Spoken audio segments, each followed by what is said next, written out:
A9 ನ್ಯೂಸ್ಗೆ ಸ್ವಾಗತ. ನಾನು ರೇಣುಕಾ ಅನೂರೆ. ಸರಣಿ ಅಪಘಾತ, 13 ಜನರಿಗೆ ಗಂಭೀರ ಗಾಯ.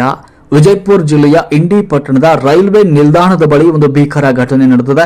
ಕಾರು ಹಾಗೂ ಟಮ್ಟಮ್ ಮತ್ತು ಟಾಟಾ ವಾಹನದ ನಡುವೆ ಭೀಕರ ಅಪಘಾತ ಸಂಭವಿಸಿದೆ. ಈ ಸಂದರ್ಭದಲ್ಲಿ ಇಬ್ಬರ ಸ್ಥಿತಿ ಗಂಭೀರವಾಗಿದೆ. ಜಿಲ್ಲಾಸ್ಪತ್ರೆಗೆ ಅವರನ್ನು ರವಾನೆ ಮಾಡಲಾಗಿದೆ. ಅಪಘಾತಕ್ಕೆ ಅತಿ ವೇಗವೇ ಕಾರಣ ಅಂತ ಪೊಲೀಸರು ಶಂಕೆಯನ್ನು ವ್ಯಕ್ತಪಡಿಸಿದ್ದಾರೆ. ಇಂಡಿ ಶಹರ ಪೊಲೀಸ್ ಠಾಣಾ ವ್ಯಾಪ್ತಿಯಲ್ಲಿ ಈ ಘಟನೆ ಸಂಭವಿಸಿದೆ.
ನಿರಂತರ ಸುದ್ದಿಗಳಿಗಾಗಿ ನೋಡ್ತಾ ಇರಿ A9 ನ್ಯೂಸ್.